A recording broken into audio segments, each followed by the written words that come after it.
Hi. Oftentimes people ask me the name of my books and why I named them what I named them. So the very first book is Apeiros, the second book is Eternally, the third is Shari, and the fourth book is Ouroboros.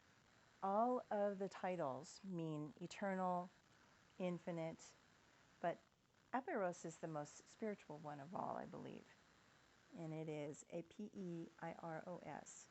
The word Apeiros and Apeiron are Greek.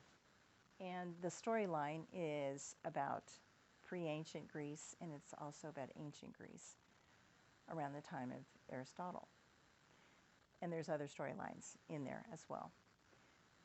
But Epeiros is a word that came from Anaximander. And Anaximander was a philosopher. He was considered to be the first philosopher, the first metaphysician, and the first geologist, because writings of his were found and a map of his was found. It was supposed to be the first map of the world. So he was considered to be the first of all of these. He lived about 100 years before Plato and about 400 years before Aristotle. That he was it was just pretty astounding. And so what it was that he wrote, those writings continue to, they believe, philosophers and people who are students of that and scholars believe that a lot of the famous philosophers took a lot of what his work was and made it into their own. And this is oftentimes what we do. I remember learning in art school that nothing is original. There is nothing original. We just take what it is. We resonate with something else that we've learned, what we've gained, what we've grown with, and then we make it into our own. We take it and we put our own spin on it. And that's kind of a remarkable thing because we can always make something new in its own way, taking our own spin from our own universe, from our own sense of self, and make it into something even greater still. So in the books that I'm writing, I wrote about these 13 characters who live from all over the world. They are people from they're from every continent except for Antarctica. But they have all different religions, different backgrounds, they're different races. They are sages, shamans, oracles, mystics. They are writers. They're amazing people. They're speakers. They work with a lot of different people with different backgrounds that they come from. They're teachers. And what they do is they gather together to hold the space for the world. And they get together a couple of times a year. And they hold the greater good for the world, wherever they do. And then they go back into their world and do what they do. And so the stories wrap around these 13 people. And there's history in the books. There's also a lot of love. There's love stories. There's a lot of really deep things that happen to help each person understand who they are. In each book, as I write it, I give more information about every different person. So I haven't covered them all yet, but the fifth book is on its way. But when we talk about the cause of all unity and the measure of all things, which is what Apeiros means, that is the idea of the universe. At the time of Anaximander, the Greeks believed that the earth was flat and that there was just this dome that was overneath, and that the stars and the planets and what they knew as the planets, the stars and the moon and the sun, would just shift and move among that dome. And it would just kind of move like this because they could see how the moon and the stars would shift like we notice it today.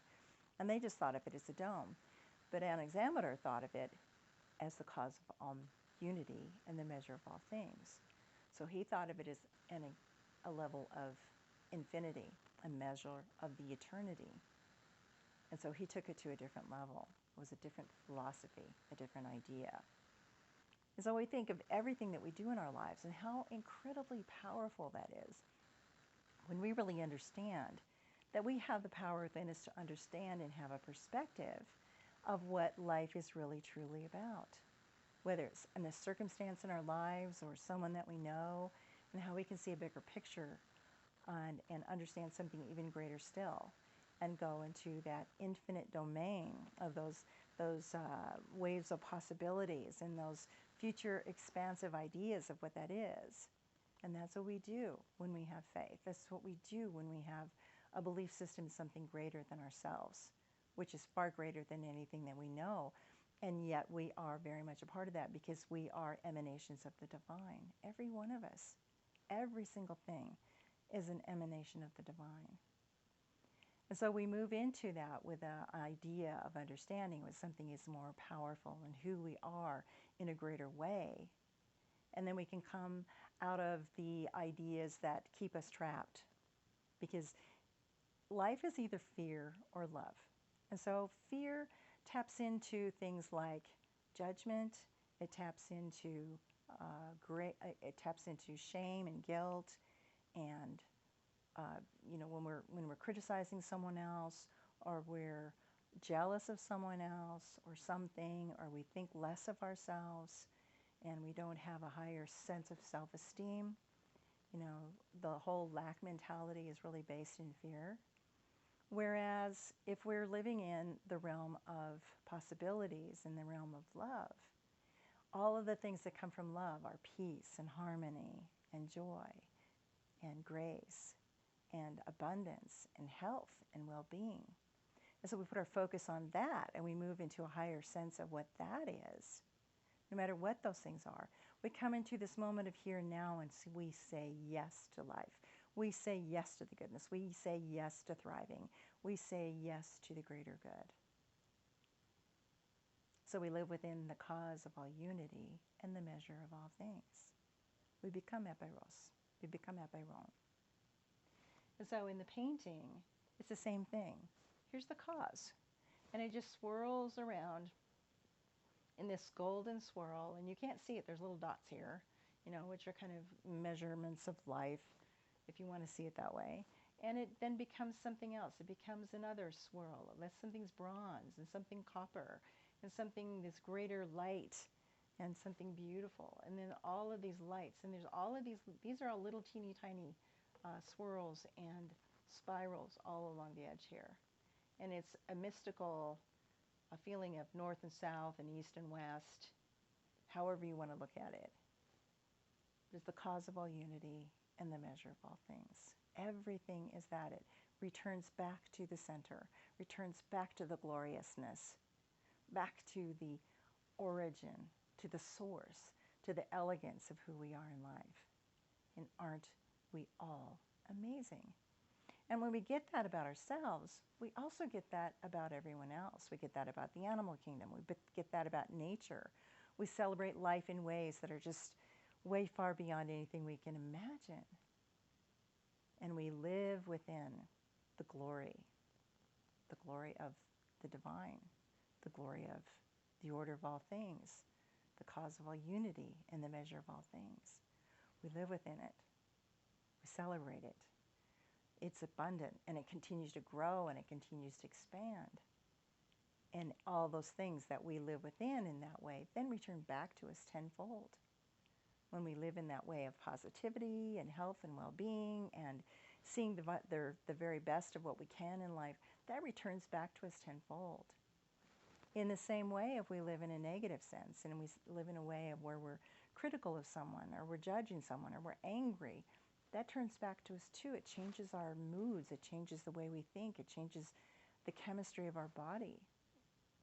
There's all kinds of studies on Yale and Harvard studies based on that. I'm sure there's many, many more medical studies elsewhere as well. But I know within those two, there's great studies on that and how the body shifts. So the same would be true about when we're part of something more positive and more elegant and more life-filled and more thriving, within the grace, within the beauty, within the joy of life and love. And when we know that for ourselves, then we know that for everyone else. And it spreads like the magic pebble into the pond, and then it just creates that ripple effect out into the world to everyone around us. And we get it. We receive it, whether we actually physically know it or not, whether they physically know it or not. It's in the words that we choose or the kind of reception that we have with each other and who we are. And aren't we all amazing? So I leave you with that for today. The cause of all unity and the measure of all things. This is who you are. And so I send you all great blessings. And the blessing means to confer prosperity upon. I know the highest and best for you. And as Grandma said, love you bunches. Bye for now.